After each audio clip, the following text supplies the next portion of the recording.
ప్రకాష్ గారి కొడుగ్గా ఇక్కడ అందరికి కూడా సుపరిచితం. ఈ రోజున హోసన్న మంచి స్థాయికి రావాలని చెప్పేసి, అలానే దేవుడు ఆయురారోగ్యాలు ఇవ్వాలని చెప్పేసి కోరుకుంటూ, ముందు ముందు మరి మంచి పేరు ప్రతిష్టలు తీసుకురావాలని చెప్పేసి, పేటకు కూడా రాజకీయంగా కూడా ఈ మధ్య తిరుగుతున్నాడు కాబట్టి మంచి భవిష్యత్తు ఉందని చెప్పేసి, మంచి పదవి రావాలని చెప్పేసి కోరుకుంటున్నాం.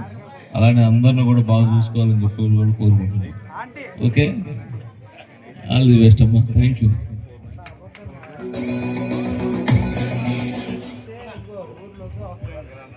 కోటేశ్వరరావు గారు హ్యాపీ బర్త్డే అని చెబుతాడు. అందరికీ నమస్కారం అండి. ఈరోజు మన యనమల హోసన్న బర్త్డే సందర్భంగా మరి అతనికి నిండు నూరేళ్ళు ఆ ప్రభు సమకూర్చాలని కోరుకుంటూ, అతను రాజకీయంగా కూడా మంచి భవిష్యత్తు రావాలని మరి అందరితో నేను కూడా ఆశిస్తూ ఉన్నాను. ఈ అవకాశం ఇచ్చినందుకు ధన్యవాదాలు తెలియదు. బాబు గారు, ఈరోజు పుట్టినరోజు జరుపుకుంటున్న మన యనమల హోసన్న గారికి నా హృదయపూర్వక ధన్యవాదాలు. ఈ పుట్టినరోజులు ఎన్నో బాగా జరగాలని, ఎంతో అభివృద్ధిలోకి రావాలని కోరుకుంటున్నాము. ఇంకా భవిష్యత్తు రోజుల్లో కూడా తెలుగుదేశం పార్టీకి అండగా ఉండాలని కోరుకుంటున్నాము. ఈ అవకాశం ఇచ్చినందుకు ధన్యవాదాలు. అందరికీ నమస్కారం అండి. నేను ఈ కార్యక్రమం ద్వారా చిన్న 2 మాటలు చెబుదాం అనుకున్నా. ఎందుకంటే డేగల ప్రభాకర్ గారు మా కుటుంబానికి మాకు చేసిన మేలు నేను ఎప్పుడు చెప్పుకోవాలని అనుకున్నా. ఎందుకంటే మా మిస్సెస్కి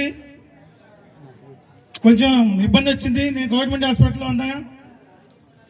ఫోన్ చేశా. ఫోన్ చేయగానే వెంబడే అంబులెన్స్ పంపించాడు. కనీసం నా దగ్గర కేవలం 3,000 రూపాయలే ఉన్నాయి. హాస్పిటల్ పోతే దాదాపు 1,75,000 అయినాయి.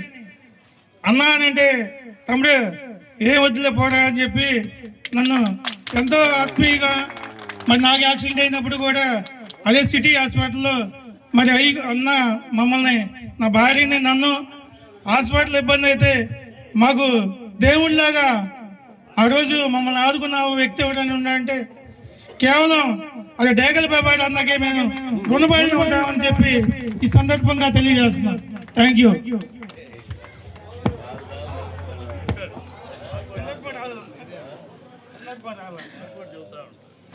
ఓకే,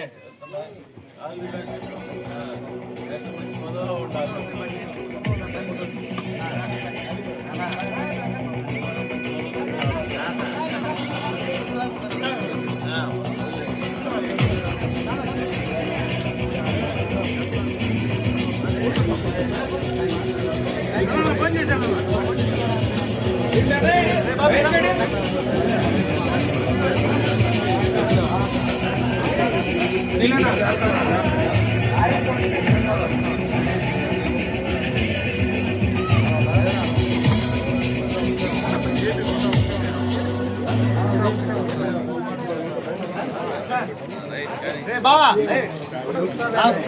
సార్ కొద్దిగా